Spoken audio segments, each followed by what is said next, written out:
descansar, confiado no Senhor, consolado em seu amor. Seguirei no teu caminho, sem tristeza e sem temor. Quero o Salvador comigo, pois tão fraca é minha fé. Dele tenho pronto auxílio, quando me vacila o pé. Confiado no Senhor, consolado em seu amor, seguirei no meu caminho, sem tristeza e sem temor.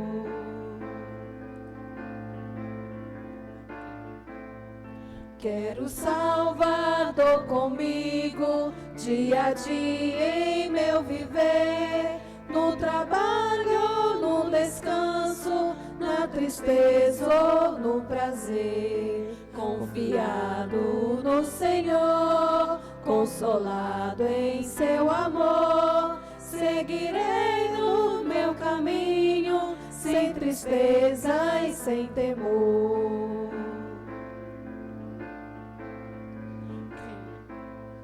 Quero o Salvador comigo, sábio guia e bom pastor. Estarei no céu com ele, longe de perigo e dor. Confiado no Senhor, consolado em seu amor, seguirei no meu caminho, sem tristeza e sem temor.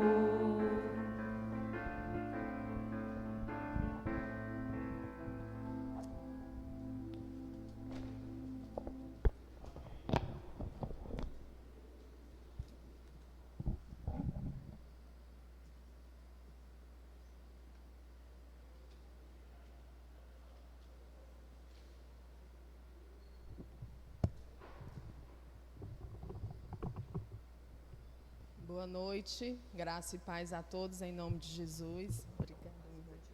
Eu prefiro tirar. Boa noite, meus irmãos, graça e paz a todos em nome de Jesus. Damos início mais uma vez a um culto nosso, ao nosso Deus. E hoje, o tema da nossa pregação será fé. E eu quero dar as boas-vindas aos irmãos que estão aqui, aos que nos acompanham em casa. Sejam bem-vindos em nome de Jesus. Vamos dar início orando ao Senhor. Abaixe vossas cabeças, vamos entregar esse momento ao nosso Deus, às nossas vidas. Agradecer por essa oportunidade de estarmos aqui sendo igreja de Cristo. Oremos. Paizinho querido, Paizinho amado, Senhor, nós te rendemos graças, amado Deus, pela oportunidade, Senhor, de estarmos aqui reunidos como teu povo, como tua igreja. Que o Senhor essa noite possa abençoar cada vida que se encontra aqui, Senhor, e cada vida que nos acompanha, Senhor, através do culto online. Que o Senhor possa receber as nossas orações, as nossas súplicas, que o Senhor possa receber, Senhor, as nossas adorações, os louvores, Pai.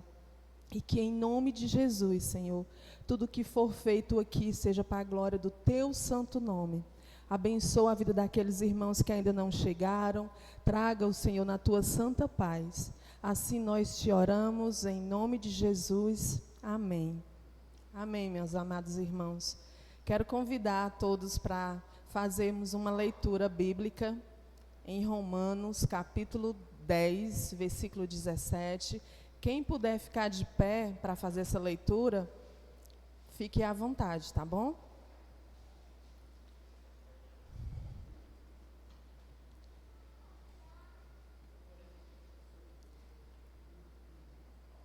Romanos, capítulo 10, versículo 17, diz assim: E assim, a fé vem pela pregação, e a pregação pela palavra de Cristo.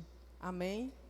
É importante darmos ouvidos à palavra do Senhor, à pregação, para que assim a nossa fé possa ser animada, todos os dias, em nome de Jesus.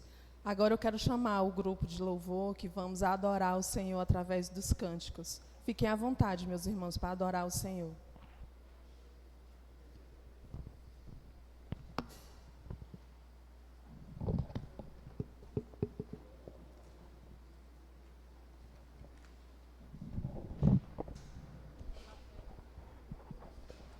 Boa noite, vamos louvar, exaltar, adorar esse Deus maravilhoso e que nos aumente mais e mais a nossa fé.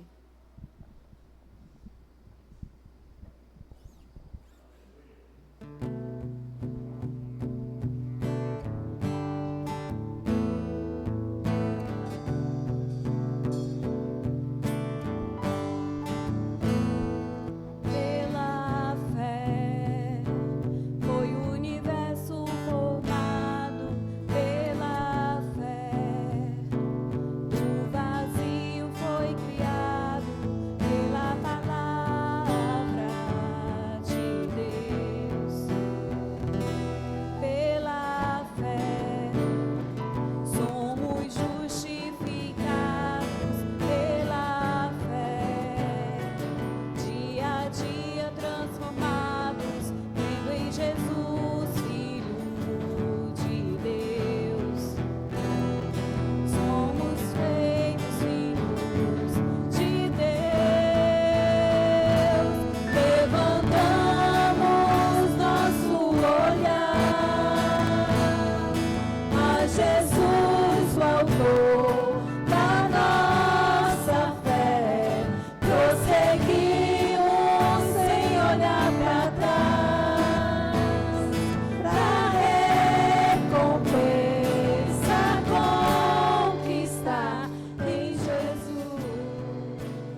chegar, tu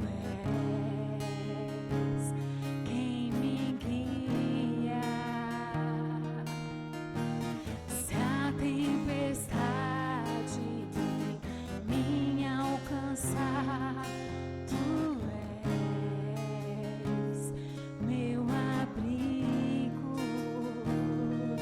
Se o mar me submergir, a tua mão me traz à tona pra respirar e me faz andar sobre as águas.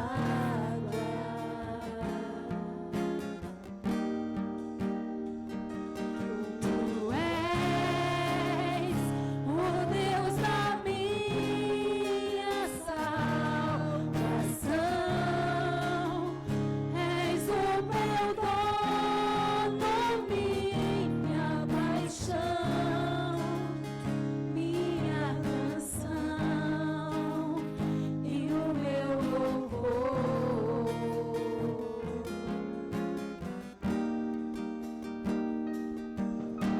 Se o sol se pôr e a noite chegar, tu és quem me guia. Se a tempestade me alcançar, tu és meu abrigo. Se o mar me submergir, a tua mão me traz à tona pra respirar, me faz andar sobre as águas.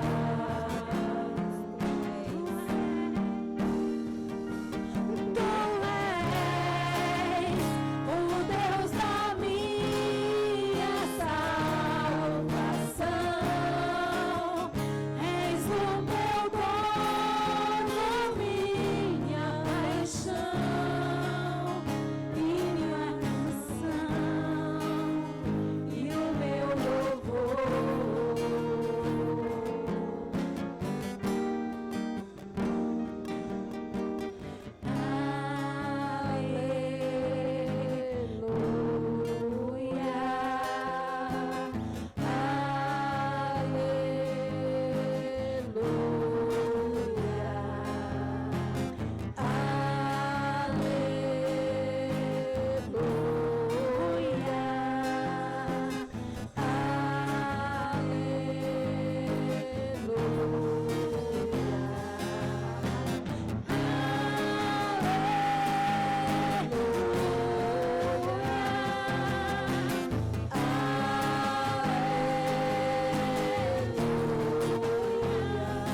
Se o mar me submergir, a tua mão me traz à tona pra respirar e me faz andar sobre as águas.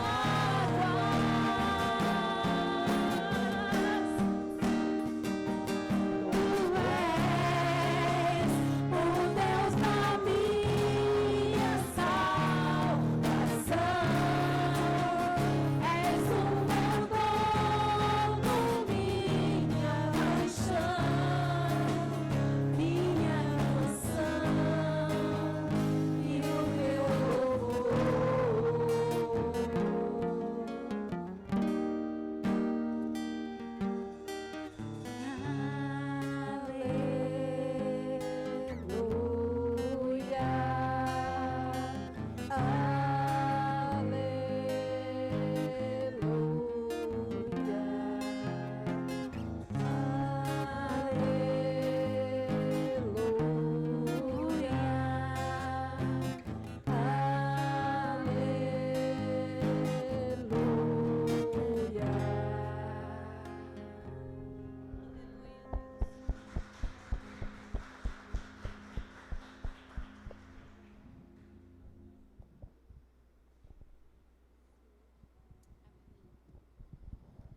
quando chorarmos, nós possamos chorar aos pés de Cristo, né? Aos pés da cruz, que é de lá que nós podemos encontrar toda e qualquer solução e resposta para nós.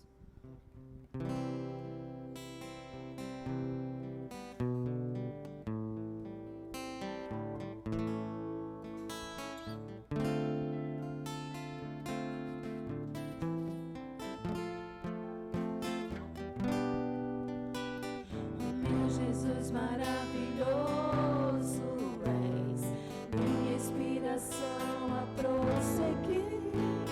E mesmo quando tudo não vai bem, eu continuo olhando para ti, pois sei que tu tens o melhor pra mim.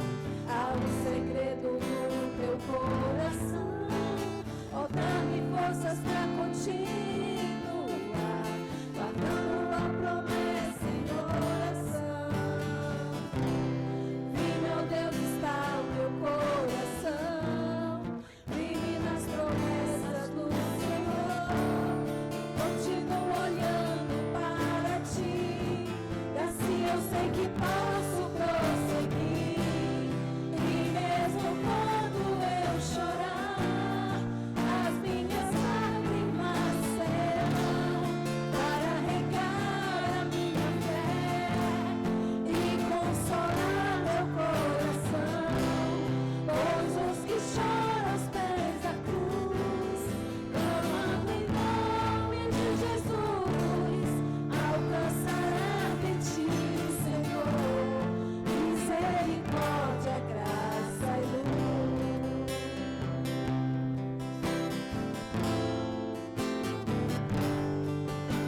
Teu grande amor não cessa, eterno e não tem fim. Ó, quão grande és tu, Senhor, quão grande és pra mim. Tua graça é o meu refúgio, descanso no teu poder. Maravilhoso és, maravilhoso és pra mim. E meu Deus, está o meu coração, vive nas promessas do Senhor. Eu continuo olhando para ti, e assim eu sei que posso prosseguir. E mesmo quando eu chorar, as minhas lágrimas serão para regar a minha fé e consolar meu coração.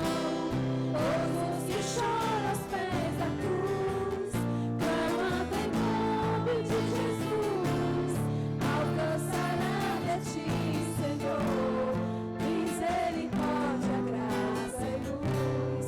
E mesmo quando eu chorar, as minhas lágrimas serão para regar a minha fé e consolar meu coração.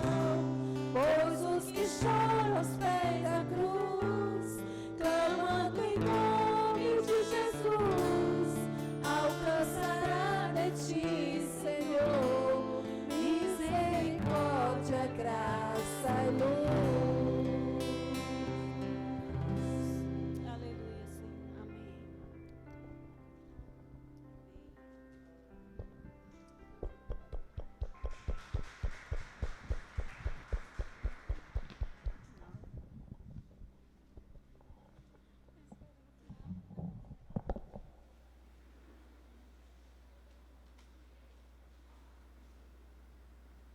Aleluia. Graças a Deus, aleluia. Louvado seja o nome do Senhor Jesus. Vamos fazer mais uma leitura bíblica. Agora vamos para Hebreus, capítulo 11.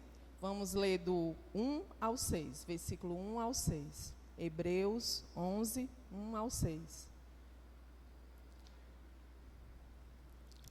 Diz assim a palavra do Senhor. Ora, a fé é a certeza de coisas que se esperam, a convicção de fatos que se não veem. Pois pela fé os antigos obtiveram um bom testemunho. Pela fé entendemos que foi o universo formado pela palavra de Deus, de maneira que o visível veio a existir das coisas que não aparecem. Pela fé, Abel ofereceu a Deus mais excelente sacrifício do que Caim, pela qual obteve testemunho de ser justo, tendo a aprovação de Deus quanto às suas ofertas. Por meio dela, também, mesmo depois de morto, ainda fala. Pela fé, Enoque foi trasladado para não ver a morte. Não foi achado, porque Deus o trasladara. Pois, antes da sua trasladação, obteve testemunho de haver agradado a Deus. De fato, sem fé é impossível agradar a Deus, porquanto é necessário que aquele que se aproxima de Deus creia que Ele existe e que se torna galardoador do que os buscam. Amém? Meus irmãos, sem fé é impossível agradar a Deus. Quero convidar os irmãos agora para adorar o Senhor através das ofertas, do dízimos. Que os irmãos fiquem à vontade, lembrando do distanciamento, né? Cada dia que passa fica mais necessário mantermos essa ordem do distanciamento. Fiquem à vontade, meu irmão, para ofertar na casa do Senhor.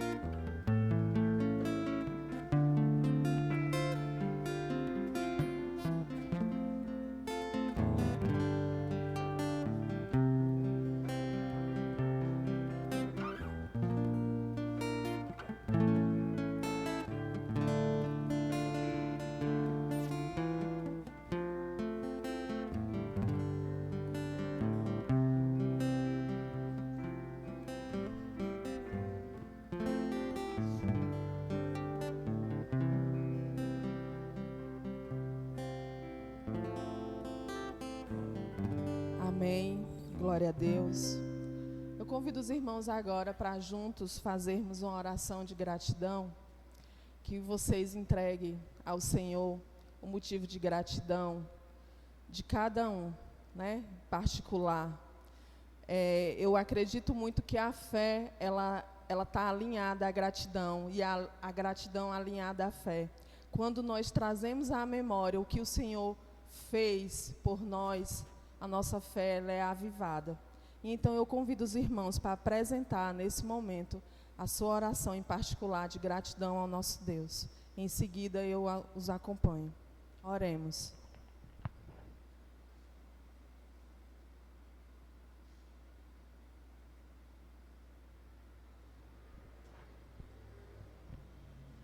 Senhor nosso Deus, nosso amado Pai, Senhor, nós queremos te render graças, meu Deus, pelo teu amor, Senhor, pelo teu cuidado. Queremos te render graças, Senhor, porque o Senhor tem manifestado a tua misericórdia, a tua compaixão em nossas vidas, Pai. Senhor Jesus, nós queremos te agradecer, Senhor, pelos livramentos, pelas curas, por tudo que o Senhor tem feito, Senhor, para animar a nossa fé e mostrar cada dia mais, Senhor, que a tua palavra não mente, que o Senhor estaria conosco, mesmo nos momentos mais difíceis das nossas vidas, Pai. Que o Senhor receba cada oração de gratidão aqui, meu Deus, como oferta. Te apresento, Senhor, as ofertas trazidas até aqui essa noite, que o Senhor possa abençoá-las, que o Senhor possa prosperar a vida de quem abençoou a tua obra, que o Senhor possa abençoar esse lugar, Senhor, essa casa, e que em nome de Jesus, Pai, essas portas, Senhor, sejam abertas cada vez mais, e que a tua palavra seja pregada, Senhor, aos quatro cantos dessa região, em nome de Jesus, Pai. Recebe a nossa gratidão, Pai, essa noite, em nome de Jesus, amém. Teremos saída das crianças essa noite? Irmã, pode vir aqui na frente. As crianças que vão para a salinha, pode vir aqui na frente.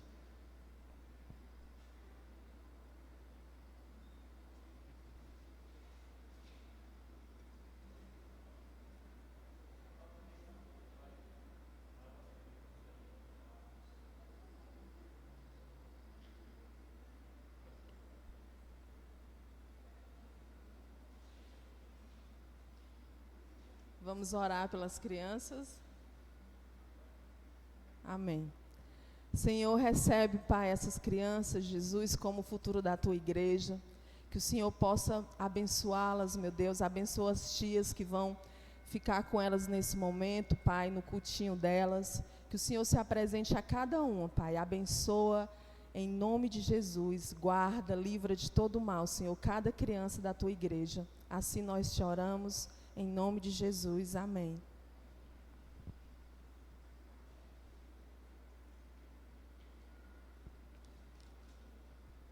Agora vamos refletir na mensagem musical. Os irmãos do louvor vão voltar aqui.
Amém. Glória a Deus. Vamos fazer mais uma oração, dessa vez uma oração de intercessão.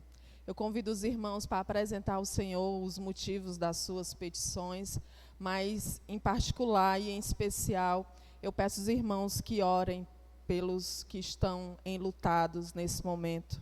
Eu acredito que, infelizmente, é uma realidade cada um de nós hoje saber de alguém que se foi, de uma família que está em luto, infelizmente.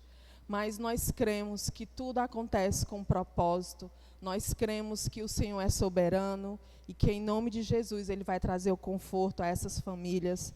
E eu peço os irmãos para orar e apresentar essas famílias e orar também por cura, que o Senhor Jesus traga cura, traga restauração e em nome de Jesus, que essa pandemia passe, em nome de Jesus. Vamos orar, meus irmãos. Senhor, nosso Deus e nosso querido Pai, Senhor Jesus, nós nesse momento, Senhor, nós queremos te apresentar, Senhor, a vida daqueles irmãos que estão passando por um momento difícil, meu Deus, por um momento de doença, meu Deus,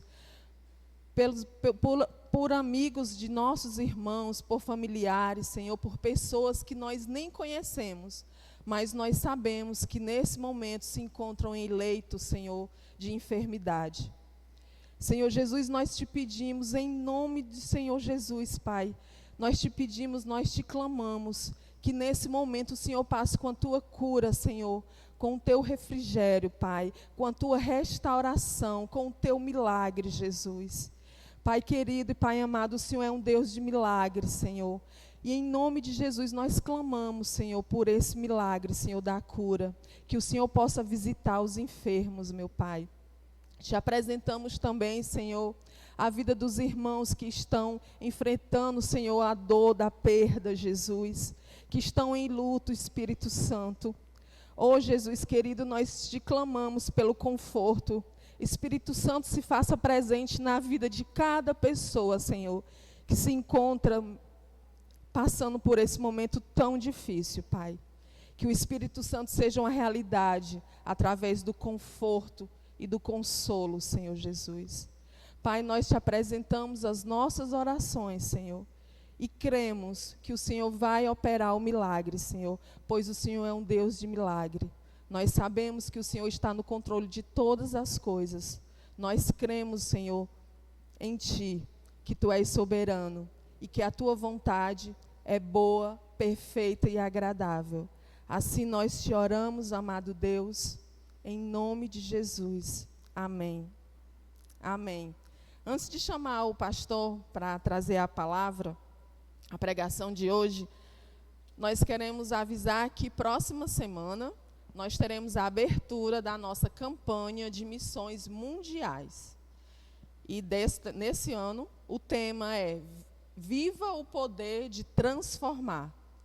A campanha de missões mundiais terá como tema Viva o Poder da Transformação. E nós teremos a participação do missionário Mateus Almeida. Amém? Então, próximo final de semana é a abertura da nossa campanha Missões Mundiais. Tá bom? Vamos chamar agora o pastor aqui à frente. Mais um aviso.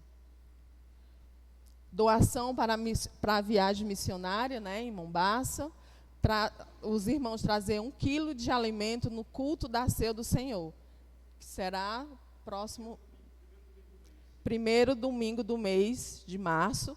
Os irmãos lembrar de trazer 1 quilo de alimento para fazermos a doação para missões lá em Mombaça. Vamos orar pelo pastor, amém? Senhor, nosso Deus, nosso Pai, nós queremos te apresentar a vida do teu servo, pastor João. Que o Senhor possa abençoá-lo, Pai, mais uma vez. Que em nome de Jesus, a tua palavra, Senhor, venha ser como uma árvore nos nossos corações essa noite, Pai. Uma árvore com bons frutos. Que o Senhor abençoe a vida do teu servo, que o Senhor o proteja, que o Senhor o guarde, livre-o de todo o mal. Abençoa a casa, a família, Senhor, e que em nome de Jesus, Pai, mais uma vez ele seja instrumento da tua santa e gloriosa vontade. Assim nós te oramos e te agradecemos pela vida do pastor João Eduardo. Amém.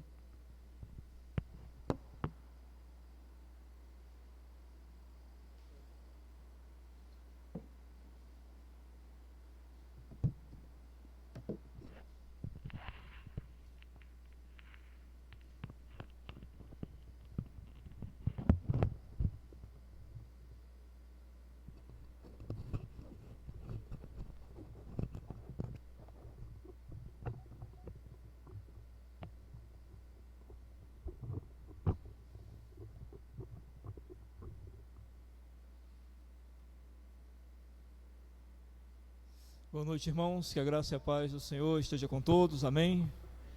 E vamos dar prosseguimento à nossa série de mensagens, que nós estamos falando da vida do apóstolo Pedro. O tema é uma vida nas mãos de Deus, e nós estamos caminhando com o apóstolo Pedro desde o primeiro momento em que ele se encontrou com Jesus. A gente está tentando aprender várias lições com a vida dele, com a caminhada dele com o Senhor Jesus.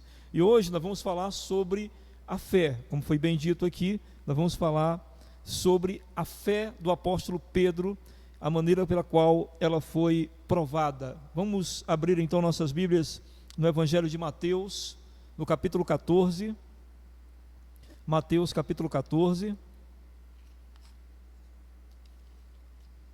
E nós vamos ler a partir do versículo 22. Mateus capítulo 14, do versículo 22 em diante. E eu vou convidar você a ficar de pé para você descansar um pouco, você está muito tempo sentado já. Se você puder, fica de pé em reverência à palavra. Mateus capítulo 14, verso 22 em diante, diz assim a palavra de Deus. Logo a seguir, compeliu Jesus os discípulos a embarcar e passar adiante dele para o outro lado, enquanto ele despedia as multidões. E despedidas as multidões, subiu ao monte a fim de orar sozinho. Em caindo a tarde, lá estava ele só. Entretanto o barco já estava longe, a muitos estádios da terra, açoitado pelas ondas, porque o vento era contrário.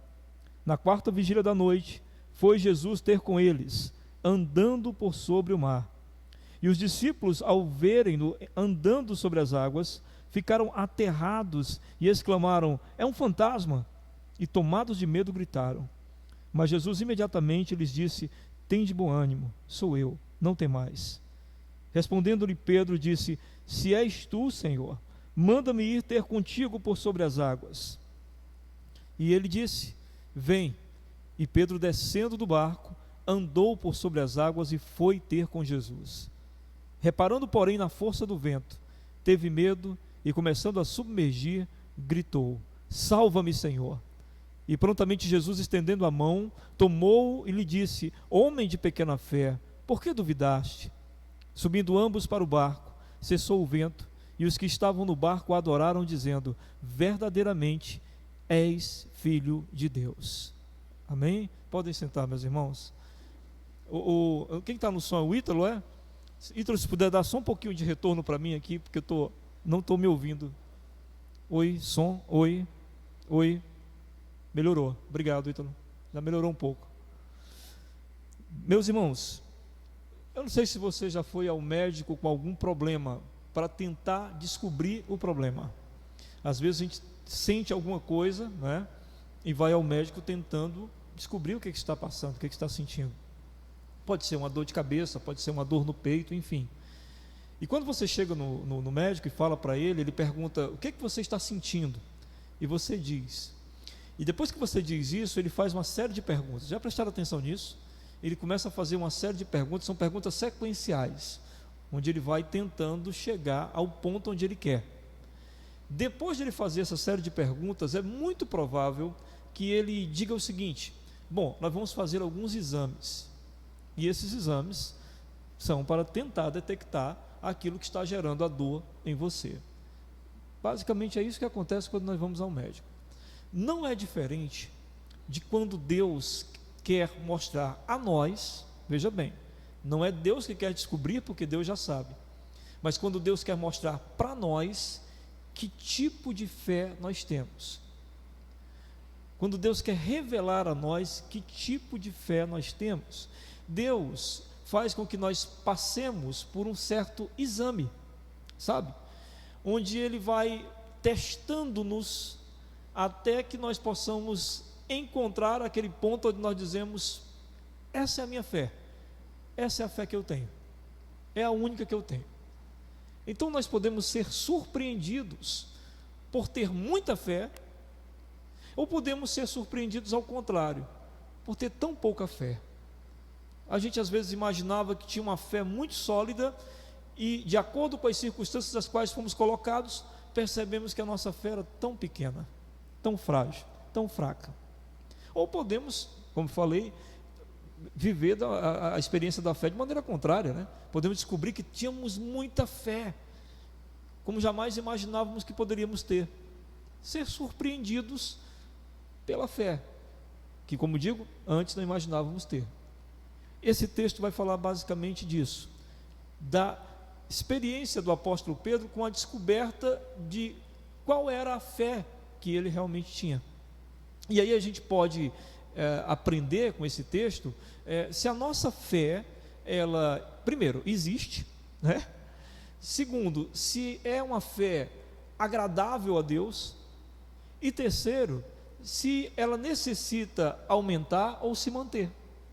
São três coisas, acho que essenciais para a nossa caminhada cristã, essa compreensão acerca da fé. Então mantenha a sua Bíblia aberta para que a gente possa entender o que o texto fala para nós sobre isso. Primeiro, deixa eu situar vocês, o que estava acontecendo aqui? Jesus tinha acabado de fazer um milagre impressionante. Ele tinha multiplicado pães e peixes para aproximadamente 5.000 homens, sem contar mulheres e crianças. Uma multidão tinha sido alimentada pelo Senhor através do milagre da multiplicação de pães e peixes. Os discípulos deviam estar tremendamente maravilhados com aquilo que havia acabado de acontecer. Não era sempre que se via um milagre tão fabuloso e à vista de tantas pessoas ao mesmo tempo. Porque uma coisa é você fazer um milagre para 1, 2, 5 pessoas que estão observando. Outra coisa é você fazer um milagre para mais de 5.000 pessoas observando. Então aquilo deve ter sido uma coisa espetacular. Os discípulos estão extasiados e nós podemos compreender aqui que com certeza a fé desses discípulos foi alimentada naquele dia. Quando você vê uma coisa extraordinária, a sua fé, claro, ela é alimentada, não tem como não ser. Aí o texto diz para nós, no verso 22, que, aliás, no verso 20, ainda antes do texto, né, que todos se comeram, todos se fartaram, dos pedaços que sobejaram, recolheram ainda 12 cestos, e os que comeram foram cerca de 5.000, além de mulheres e crianças. Aí, no verso 22 começa dizendo, logo a seguir, ou seja, depois de tudo aquilo, né, depois daquela festança, que deve ter sido uma festança, logo a seguir, compeliu Jesus os discípulos a embarcar e passar adiante dele para o outro lado, enquanto ele despedia as multidões. Eu fico imaginando Jesus se despedindo ele não fala da multidão, mas das multidões, né, que é um termo que quer dizer muitas pessoas.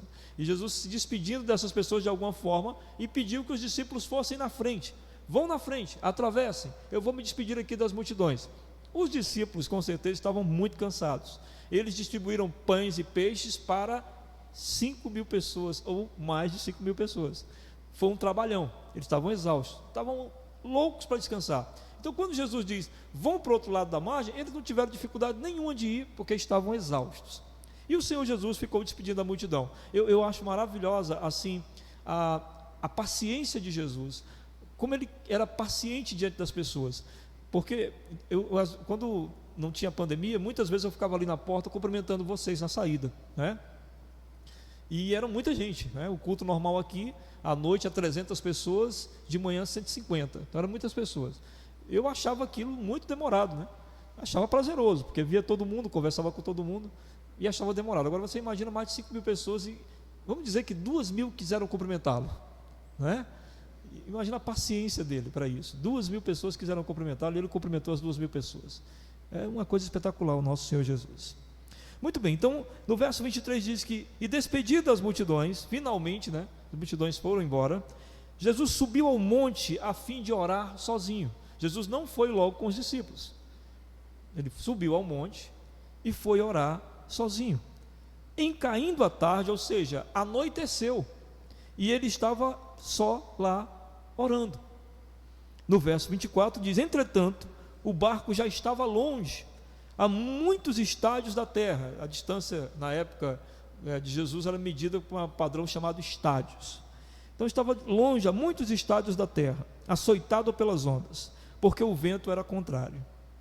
Na quarta vigília da noite, 3 horas da manhã, note, Jesus orou a noite toda, né? Orou a noite toda, e 3 horas da manhã, diz o texto, que foi Jesus ter com eles, andando por sobre o mar. Andando por sobre o mar. Não tinha mais barco. Todos os barcos foram embora. Os dos discípulos já estavam no meio do caminho. Porque com certeza eles tiveram um momento de dificuldade ali na navegação. Era o mar da Galileia. Eu expliquei aqui no outro sermão, mas acho que não foi com vocês, né? Porque como a gente fica variando, eu e o pastor Tiago, acaba tendo essa confusão. Mas eu expliquei num sermão que o mar da Galileia na verdade é um lago. É porque os judeus chamam tudo de mar. Eles não tinham muita noção do que era um lago, do que era um mar. Então eles chamavam tudo de mar. Aqui é um lago. E era um lago muito abaixo da superfície, portanto, quando o vento batia, era muito fácil ter tempestades contínuas ali. Então, provavelmente, quando eles estavam passando, tiveram dificuldades. Vocês viram que ele diz aqui que as ondas eram contrárias, né? Então, como as ondas eram contrárias, eles tiveram dificuldade de chegar logo ao outro lado. Passaram a noite navegando. Estavam no meio do mar. E aí Jesus, no meio do lago, perdão. E aí Jesus vai até eles, caminhando sobre o mar. E os discípulos, ao verem andando sobre as águas, imagina, 3 horas da manhã, né, cansados, o barco, eles lutando para manter o barco na rota. 3 horas da manhã aparece uma imagem de um homem caminhando sobre as águas. Aí, meu amigo, o desespero deve ter sido grande. Deve ter sido uma coisa, um alvoroço. Eles gritaram: é um fantasma. Alvoroçados. Diz o texto que eles estavam tomados de medo, gritando. Aqueles marmanjos todos berrando de medo. E eu creio que você gritaria também de susto de ver alguém caminhando sobre as águas, plena 3 horas da manhã. Mas o texto diz no verso 27, mas Jesus imediatamente lhes disse, eu acho lindo isso, né? O imediatamente, né? Para que não gere muita aflição, né? Jesus fala imediatamente e diz: tende bom ânimo, sou eu, não temais. Que é a mesma palavra, não temais, que ele falou para Pedro quando Pedro se prostrou aos pés dele, quando Pedro conheceu Jesus, né? Na pesca maravilhosa, que ele pescou aquele monte de peixe e tal, e ficou maravilhado com Jesus e caiu aos pés de Jesus. Jesus disse para ele: não temais. A mesma coisa ele diz aqui novamente, o mesmo termo, né? Não temais, ou seja, não se assustem. Mas o que é mais interessante é que ele diz aqui: sou eu, que é o mesmo termo que Deus, quando falou com Moisés na sarça ardente, quando Moisés estava, né, no deserto, e uma sarça começou a pegar fogo e não se consumia, e Moisés se aproxima daquela sarça, e ali ele descobre que é Deus, e quando ele pergunta quem está falando, o que Deus diz? Diga que eu sou, falou com você. É o mesmo termo que Jesus usa aqui agora: sou eu, não temais. Respondendo-lhe Pedro disse: se és tu, Senhor, manda-me ir ter contigo por sobre as águas. Amém? Olha, ninguém pode duvidar que aqui há muita ousadia, não é? Ninguém pode duvidar disso. Ninguém pode deixar de admirar isso que o apóstolo Pedro está fazendo aqui. Mas também ninguém pode duvidar de que é bem possível que Pedro esteja aqui reconhecendo sim que é Jesus, fazendo um link do que tinha acabado de acontecer anteriormente, dito: ei, ele fez multiplicar pães e peixes, é possível que seja ele. Porque um homem que faz multiplicar pães e peixes para 5.000 pessoas, é possível que possa fazer alguma outra coisa a mais do que isso. É possível que seja ele. Sendo possível que seja ele, deixa eu comprovar isso. Senhor, se é o Senhor, deixa eu ir até aí. E aí vem o primeiro aspecto da fé que eu gostaria que nós meditássemos. A fé, ela nos faz desejar ir além daquilo que nossa mente captou. A fé nos faz desejar ir além daquilo que nossa mente captou. Veja bem, Pedro capta que pode ser Jesus. entende que pode ser Jesus. Então, a partir disso, ele diz: então deixa eu ir aí.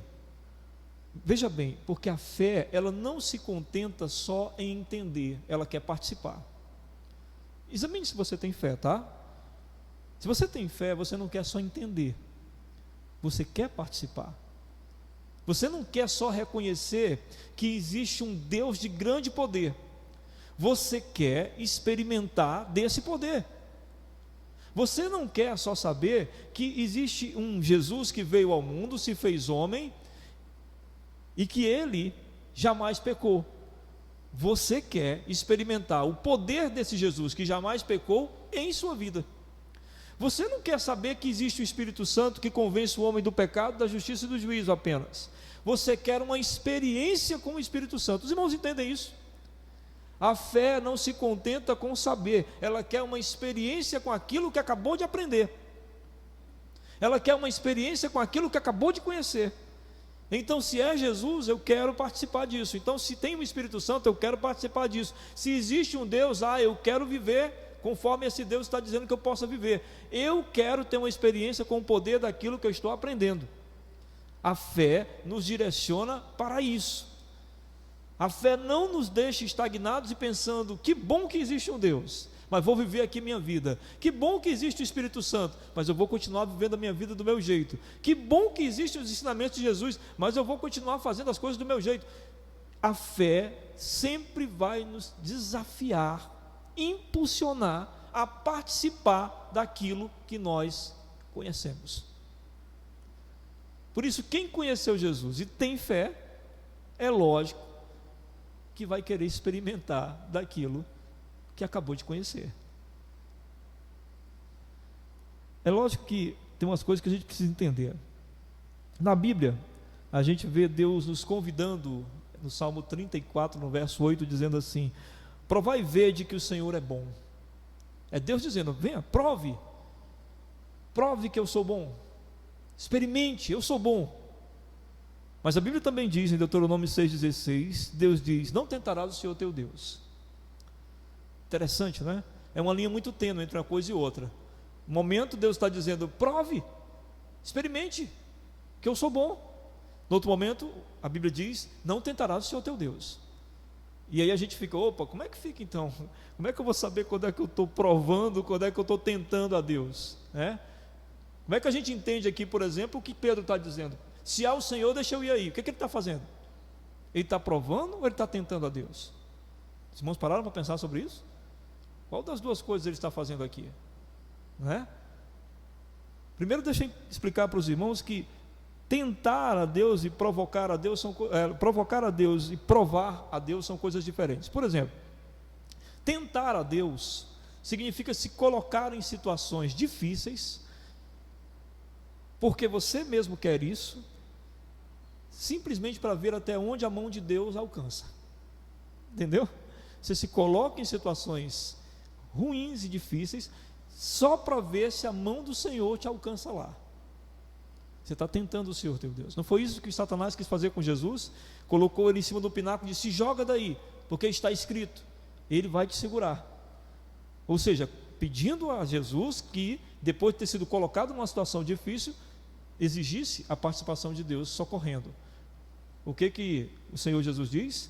Não tentarás o Senhor teu Deus. Eu não preciso me colocar em uma situação difícil para que a mão do Senhor me alcance. Isso é tentá-lo, isso é provocá-lo. Mas o que seria então provar a Deus? Seria viver a vida sempre na confiança de que não importa a circunstância em que eu tiver que passar, o Senhor é bom. Eu posso passar por todas as situações difíceis e confiar que o Senhor é bom. Por quê? Porque Ele me disse isso: prove e veja sempre a minha bondade, prove e veja que eu sou bom. Quando estiver na situação difícil, espere por mim. Os irmãos entenderam? Não fomos nós que fomos atrás da situação difícil, mas quando ela vier a nós, o Senhor estará conosco, porque Ele é bom.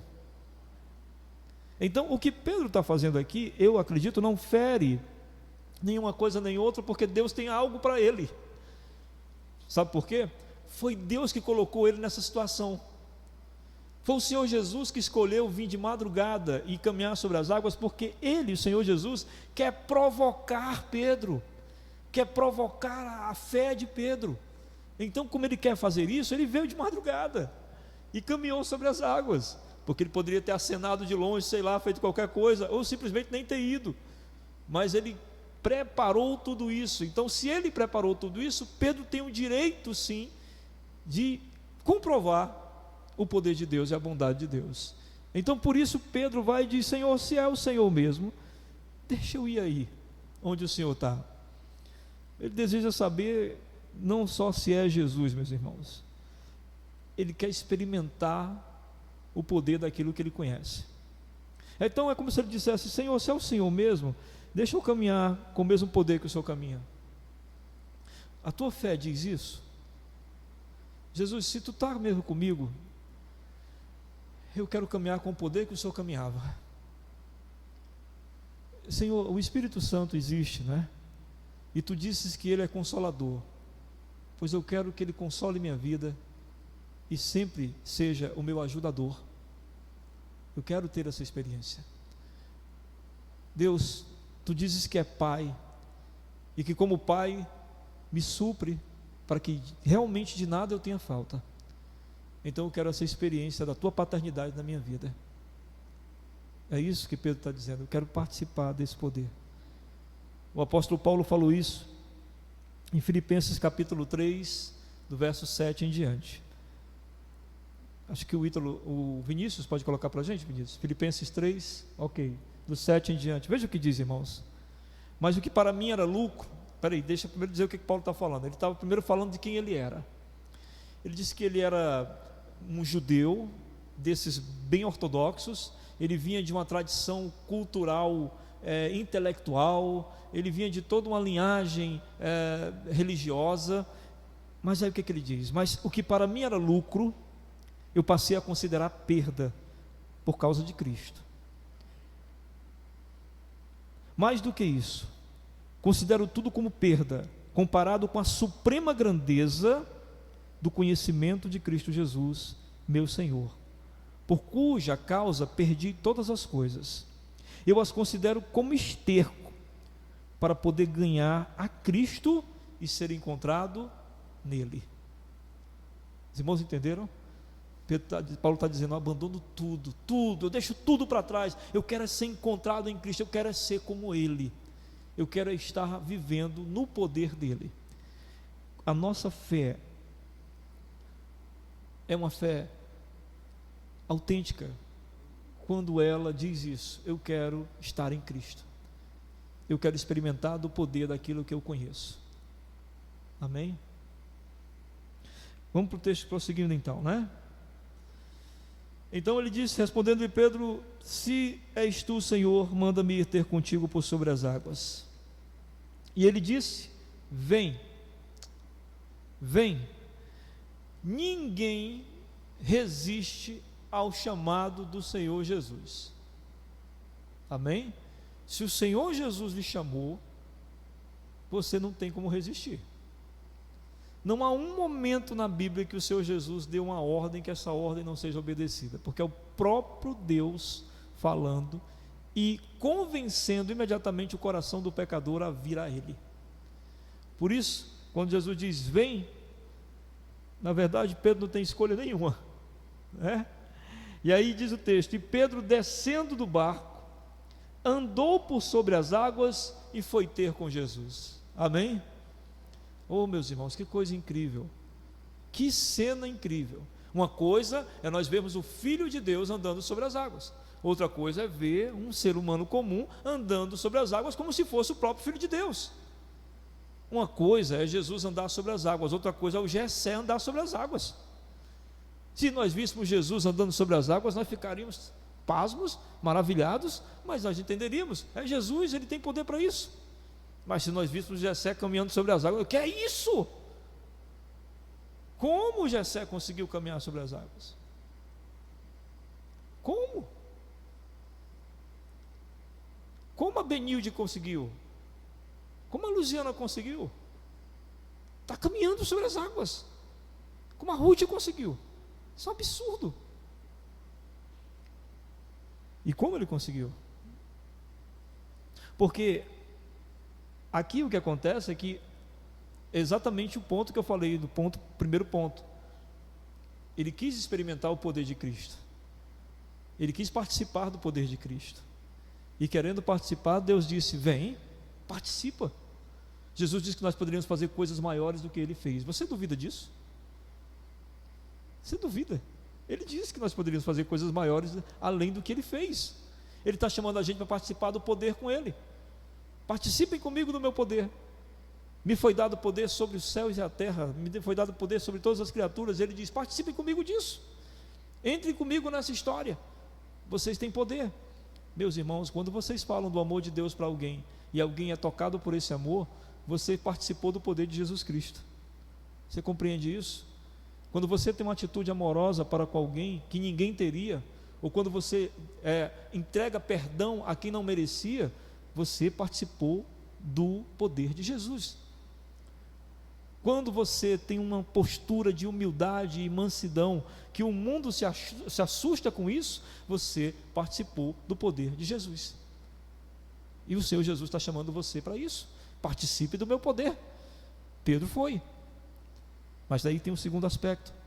Dentro dessa postura de Pedro de ter ido, a fé nos impulsiona a ter atitudes ousadas. A fé nos impulsiona a ter atitudes ousadas. A fé nos dá ousadia. É muita ousadia, né? Pedro ter saído daquele barco, poderia ter dito: Senhor, não. Se o Senhor está dizendo, eu acredito, eu não vou nem tentar. Só porque o Senhor está dizendo, eu acredito. Mas a fé, ela nos faz ser ousados. Ela nos faz querer ir adiante. Pedro obedeceu a ordem, porque fé e obediência são duas coisas que se casam. Fé e obediência se casam. E para ser obediente é necessário ser ousado. Eu acho que você conhece o texto de Hebreus capítulo 11, foi lido aqui para nós hoje, 6 versículos na direção do culto. Mas esse Hebreus capítulo 11 é o capítulo dos heróis da fé. Se você ler o capítulo todo, você vai ver lá a postura de servos e servas de Deus que foram ousados. Eles fizeram coisas incríveis. Por favor, leia em casa. Você vai ver que começa falando coisas ali. Daniel entrou na cova dos leões. Sansão venceu um exército sozinho. E aí vai contando. Ousadias, ousadias. E aí a gente vai percebendo que a ousadia está ligada à fé. Porque a Bíblia vai dizer ali o quê? Que eles são os heróis da fé. Tão ousados que no final do capítulo começa a citar aqueles que morreram pela fé. Foram mortos porque foram ousados. Continuaram obedecendo.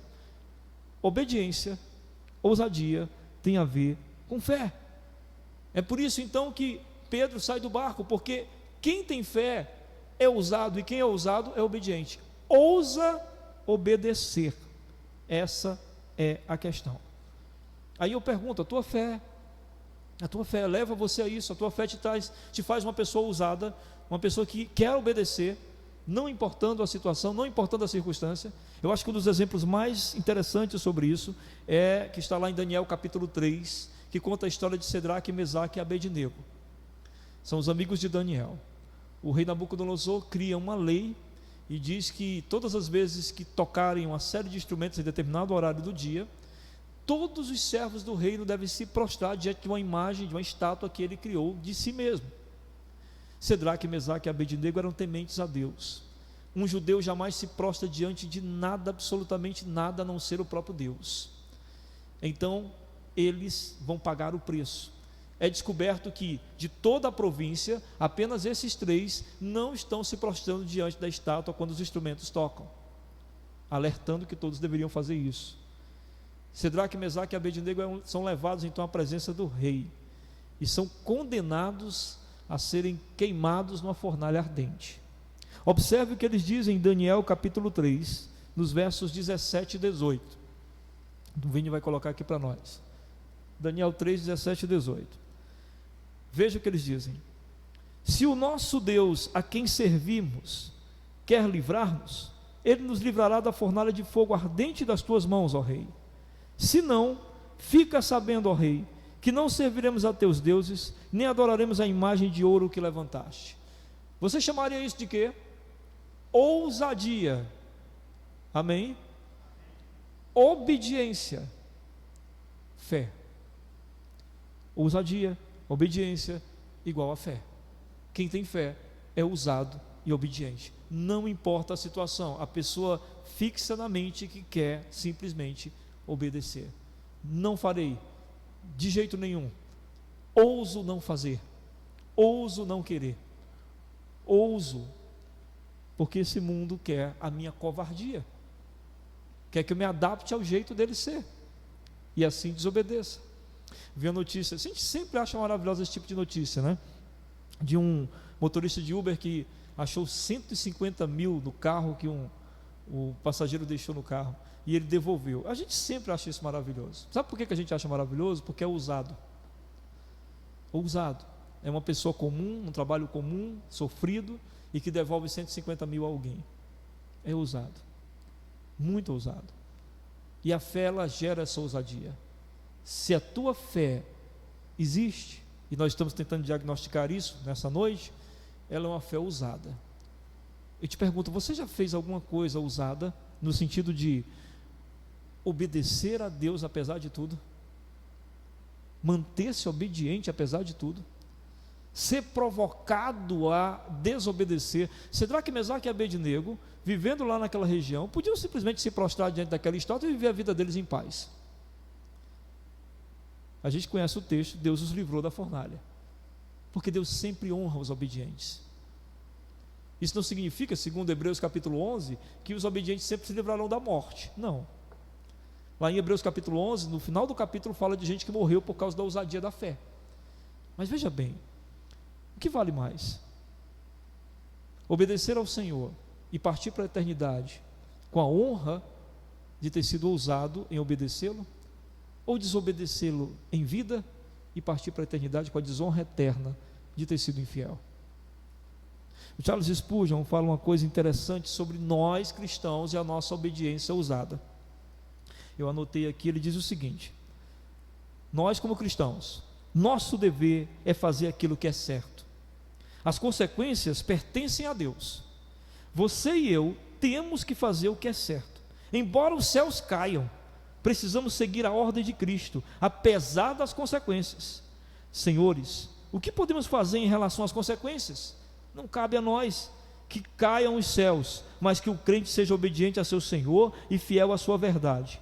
Ó servo e serva de Deus, seja íntegro e não tema, as consequências pertencem a Deus e não a você. Amém? Você pode dizer amém para isso? Você tem coragem suficiente de dizer amém para isso? Dizer sim, Senhor, eu vou dizer sempre sim para ti e não para o mundo, e as consequências são contigo. E eu confio nas consequências porque elas são tuas. Sei lá o que eu vou passar. Abrindo um parêntese aqui, há muitos anos atrás, quando a gente vai envelhecendo, tem que falar há muitos anos atrás, né? A gente nem percebe, mas há muitos anos atrás, quando eu era recém-casado, convertido à fé cristã, desempregado, com uma filha para criar. E aí antes eu tinha uma vida muito promíscua e tudo, e uns amigos meus me convidaram para trabalhar numa loja, uma loja de rock. A loja, eu sei como funcionava, eu participei do ambiente. A moçada usava droga lá direto, em cima do balcão, todo mundo usava droga na boa lá. Era um antro não só de compra e venda de discos, mas também de camisetas e discos, mas também de uso de drogas. E eu orei a Deus e disse: Senhor, eu não vou compactuar mais com isso, não vou. E eu disse para minha esposa que ela tinha que orar, porque o salário era muito bom, ainda mais para quem estava desempregado. Mas eu ia ter que dizer não. Para continuar honrando meu Deus, eu ia ter que dizer não, porque eu sabia que ia me tentar bastante. E depois desse não que eu disse, esse emprego, eu fiquei exatamente 1 ano desempregado. 1 ano sem conseguir absolutamente nada. Pergunte se eu estou arrependido. Eu não estou. Sofri horrores, humilhações que você não pode nem imaginar. Eu acho que um homem desempregado é a coisa mais humilhante que existe, tendo família ainda mais. Mas eu estou muito grato de ter passado por aquilo. E se eu fui infiel ao Senhor e fui sim, muitas vezes, na minha caminhada cristã, pelo menos um troféu eu tenho. E é isso que a gente deve pensar. Terceira coisa, vamos em frente aqui. Versículo 30, né? Reparando, porém, na força do vento, teve medo, e começando a submergir, gritou: salva-me, Senhor. Gente, que situação, né? Pedro está no meio da glória da coisa, né? No meio da situação de glória, andando sobre as águas, no meio da coisa maravilhosa. E aí, de repente, diz o texto aqui para nós que, reparando, porém, na força do vento, prestando atenção finalmente na força do vento, ou pensando: meu Deus, o que eu estou fazendo aqui, né? O que eu vim parar aqui? Como é que eu estou nessa? Como é que eu cheguei aqui? E aí começou a submergir, afundar, e gritou: salva-me, Senhor. O cara vai dar glória, né, à miséria, da glória de caminhar sobre as águas, e os outros discípulos pasmos. Imagina os discípulos do barco olhando, dizendo: ah, Pedro se garante, vai lá, Pedro, que é isso, Pedro está caindo. Foi da glória à miséria. E aí vem o terceiro aspecto da fé. A nossa fé, a fé que Deus quer de nós, ela requer constância. Ela tem que ser constante, ela não pode ser abrupta, ela não pode ser de momento. Vocês entendem isso? Que existe uma fé de momento, a fé do culto, né? Aqui no culto a fé é a coisa mais fácil do mundo. Enquanto alguém está cantando louvor, ou lendo a palavra, ou o pastor pregando, a gente tem muita fé. Oh, maravilha esse Deus! E a fé, essa fé, precisa manter a constância, para que quando nós chegamos no hospital, ela seja a mesma. E a gente esteja no leito do hospital, e a fé seja a mesma. Ou a gente esteja passando por dificuldades financeiras, ou a gente esteja passando por aflições emocionais, e a fé seja a mesma. Ou seja, a questão de Pedro aqui, todo mundo que prega esse texto fala isso, todo mundo diz: ele parou de olhar para Jesus. Não, a questão do texto mesmo é: ele reparou, prestou demais atenção naquilo que não era Jesus. Esse é o problema. A gente presta demais atenção aos nossos problemas, é atenção demais, acorda pensando neles, dorme pensando neles, é muita atenção no problema. Eu lembro de um amigo que eu fui visitar uma vez no hospital, e eu disse: como é que você está? Ele disse: foi bom você perguntar. Eu disse: como assim, cara, tu está internado? Aí ele disse: sim, mas eu não penso nisso, eu procuro ocupar a mente o dia todo.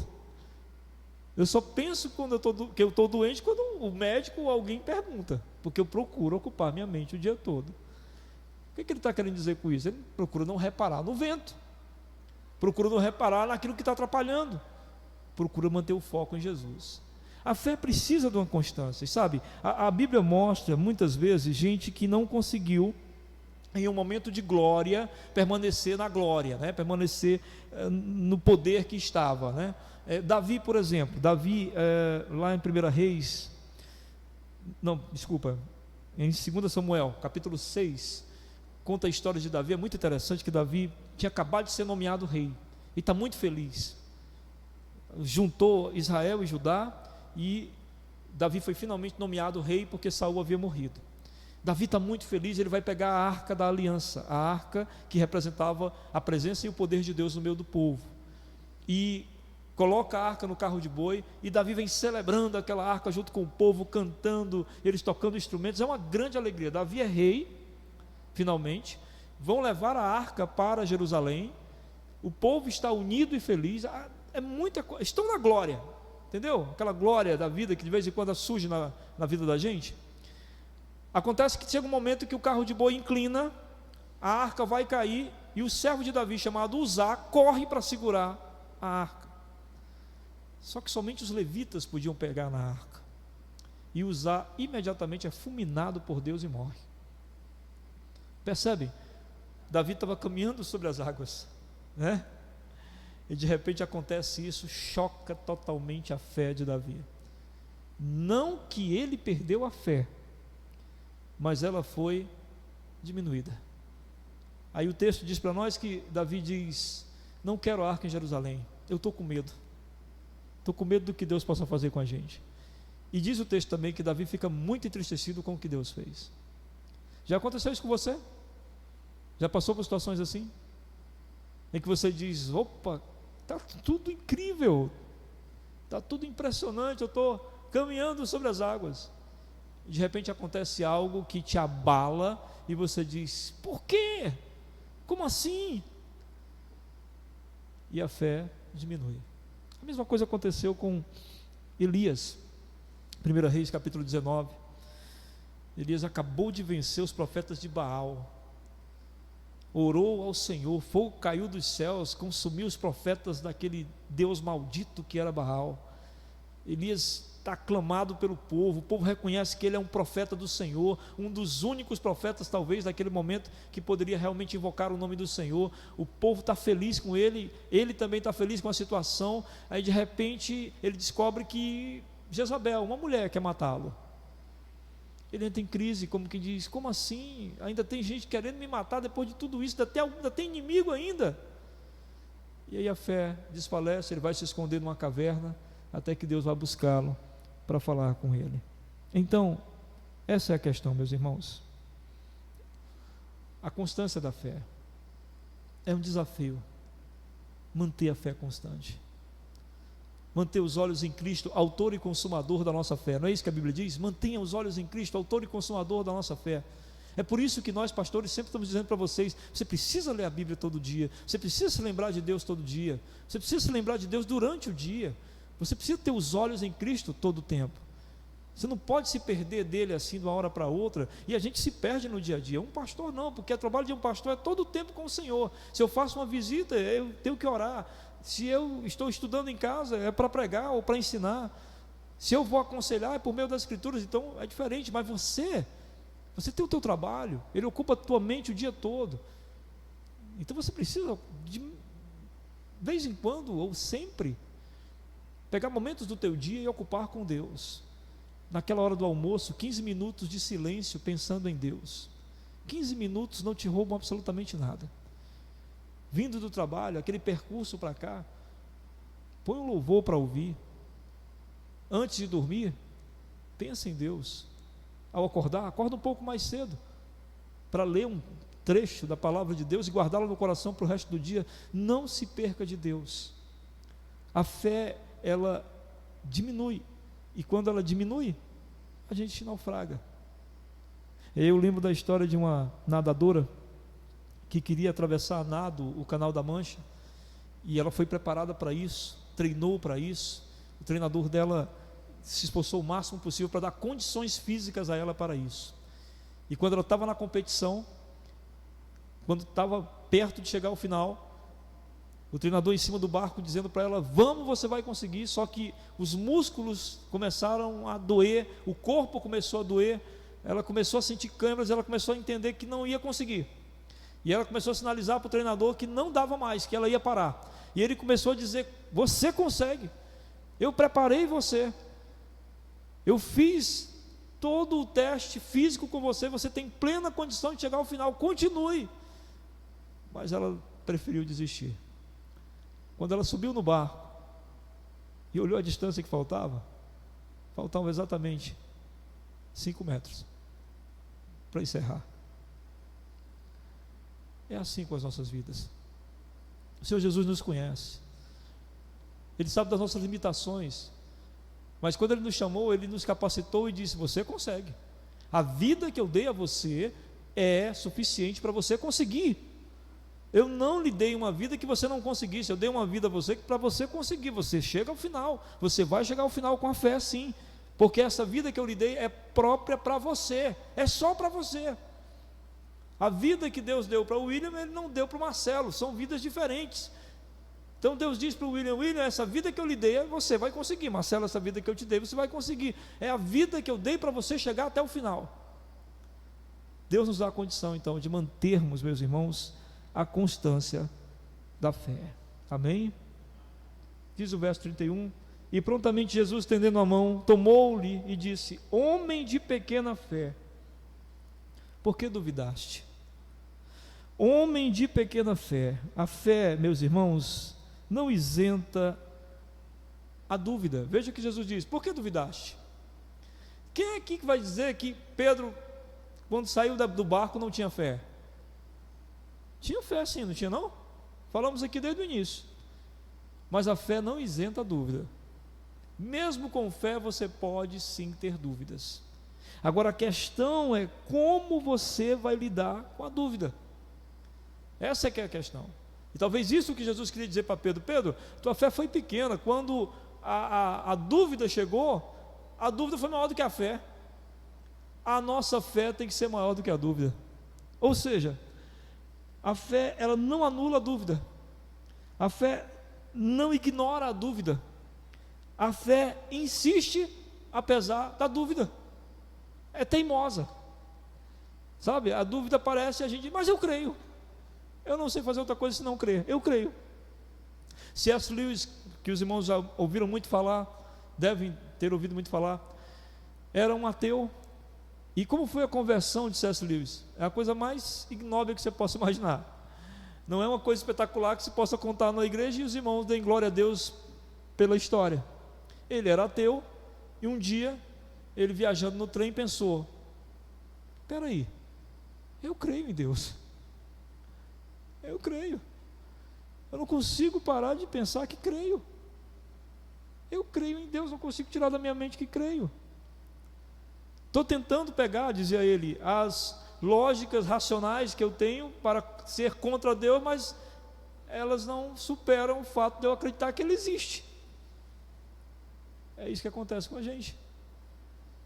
O mundo até tenta passar para nós uma lógica, uma racionalidade de que Ele não existe, mas a gente colocou aqui: mas existe, porque minhas orações são respondidas.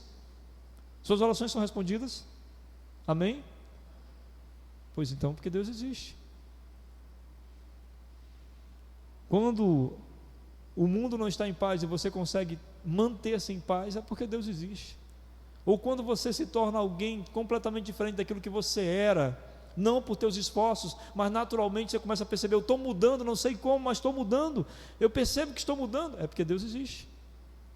É por isso que o nome do livro do C.S. Lewis, que ele fala sobre a conversão dele, é Surpreendido pela Alegria. Eu fui surpreendido pela alegria. De repente eu percebi que existia um Deus. Será que a sua fé é assim? Será que você de repente, todo dia, ou vez por outra, você percebe: poxa, até que eu queria não crer, mas eu creio. Eu creio. O texto termina dizendo que, subindo ambos para o barco, cessou o vento. Por que cessou o vento? Porque tudo tinha sido armado pelo Senhor Jesus. O vento, assim que sobe no barco, acabou. Era só isso que eu queria mostrar para você que tipo de fé você tem. Sabe esse vento forte que tem balançado a tua vida? Sabe esse vento que tem muitas vezes atormentado você? Cada um de nós tem um, não é? Pois é, esse vento forte foi produzido pelo próprio Deus, só para mostrar para você qual é a tua fé, ou para fazer com que você cresça na fé, fortaleça a tua fé, ou mantenha a tua fé, ou simplesmente comece a ter fé. Esse é o motivo do vento. E o texto conclui dizendo: e os que estavam no barco o adoraram, dizendo: verdadeiramente és Filho de Deus. Amém? Que você possa então fazer esta análise da sua fé em Cristo Jesus. Vamos orar. Senhor Deus, muito obrigado por esta noite maravilhosa em Tua presença, porque nós podemos compreender hoje muito mais da fé que devemos ter em Ti.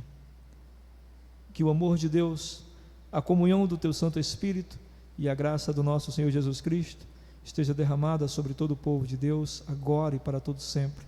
Amém. Deus abençoe. Antes de sair, faça uma oração falando com o Senhor sobre o que você ouviu nessa noite.